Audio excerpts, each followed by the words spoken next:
If you're not paying for the product, you are the product. You're being programmed. How does WhatsApp make money? What started as a simple business question led me down a much darker rabbit hole, one that impacts every single one of us. But to understand it, we need to rewind a bit. It's 2009. The iPhone had recently revolutionized the phone industry, and people were starting to grasp the idea of smartphone apps. Facebook was booming, and around this time, a guy named Brian Acton applied for a job there. He got rejected. But instead of dwelling on it, he tweeted that he was looking forward to his next adventure. That adventure came a few months later when Brian and his friend Jan Combe had an idea for their own app, WhatsApp. At first, it was meant to be a simple status update tool. But once they added private messaging, things took off.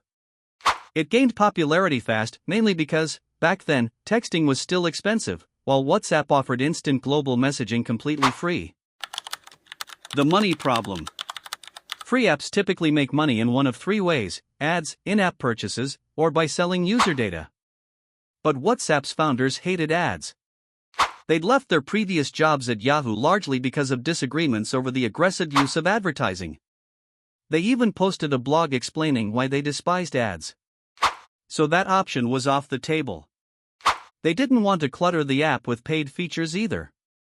Their goal was simple: create a great product people actually wanted to use. Selling user data? That wasn't an option either. Both founders were strong privacy advocates. For a while, they survived off seed funding from a few wealthy Yahoo friends, keeping expenses as low as possible. The team worked off cheap IKEA tables and wore blankets for warmth, a far cry from the flashy Silicon Valley startup stereotype. They were frugal and focused purely on building the product. But as the app grew and features like photo messaging were added, WhatsApp needed more money to pay for servers and grow the team. That's when they introduced a $1 fee. In some countries, you paid up front to download the app. In others, it was free for a year, then $1 annually after that. What's interesting is that even this tiny fee wasn't always enforced.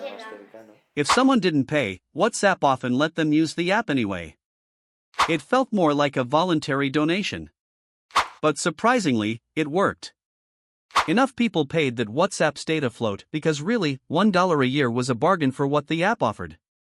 The business model. Here's the thing about tech companies: you don't have to be profitable to be valuable. If you have millions of users, investors see potential. And that's exactly what happened. Investors started lining up, offering money. But the founders were cautious. They didn't want anyone pushing them to monetize the app or compare with a catch: no amos the user experience with ads. Eventually, the growth was too big to ignore.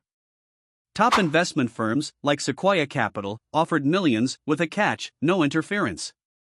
WhatsApp got the funding, and the investors agreed not to change anything. This became their strategy: rather than squeezing more money out of users, they focused on making the app better, which attracted even more users and, in turn, more investors. The cycle kept repeating.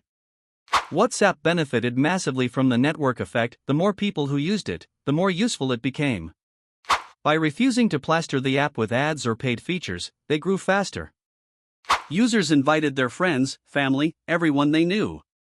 But there was one glaring flaw: you can't rely on investor money forever.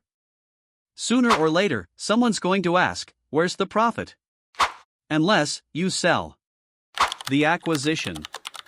In 2014, Facebook bought WhatsApp for $19 billion in cash and stock. The world was stunned.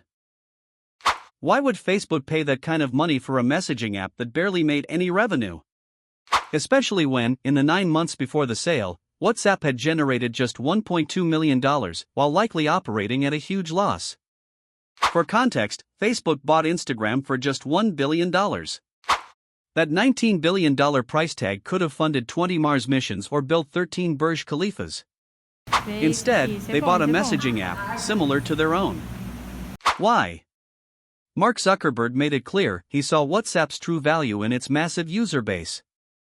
Reaching 1 billion people made it incredibly valuable, even without revenue. To him, the potential was worth way more than the $19 billion they paid. But that's where the alarm bells started ringing. Facebook's business model is built around harvesting user data and flooding you with personalized ads, everything WhatsApp was designed to avoid. Facebook, after all, doesn't have the best track record when it comes to privacy. There was the infamous Cambridge Analytica scandal, where millions of users had their data taken and used without consent. Not to mention, in Facebook's early days, leaked messages showed Zuckerberg bragging about having thousands of users' emails and pictures because, as he put it, they just submitted it. I don't know why they trust me. Over the years, Facebook's privacy scandals became a pattern, always ending with the same scripted apologies: "It was my mistake. I'm sorry." And then? Business as usual. Still, Zuckerberg promised the WhatsApp founders they could run independently, with no pressure to monetize. What could possibly go wrong? 2016, free?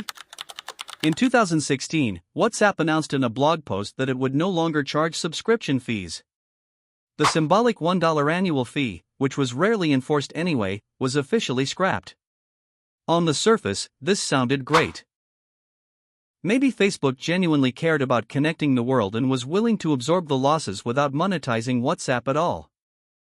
But stepping out of that dream and into reality, the real reason behind this move became much clearer. Facebook didn't buy WhatsApp just to keep it free and pure, it bought it for the users and their data. As one source put it, Facebook is in the surveillance business, arguably the biggest surveillance enterprise in human history. The more data Facebook collects, the more powerful it becomes. WhatsApp offered exactly that: behavioral data, contact lists, and endless streams of personal information. Many argue that WhatsApp was the missing link. Facebook needed access to phone numbers that bridged users' offline and online worlds. At that point, WhatsApp had already surpassed 1 billion users and still had enormous growth potential, especially in developing nations where Facebook Messenger wasn't as dominant. Scrapping the subscription fee wasn't just generosity, it was a calculated move. Getting people into Facebook's ecosystem was worth far more than $1 per year. Your data, your behavior, your connections, all of that was much more valuable to Facebook. With every new data point collected, Facebook could refine user profiles, making targeted advertising even more precise. Removing any barrier to WhatsApp's growth was crucial.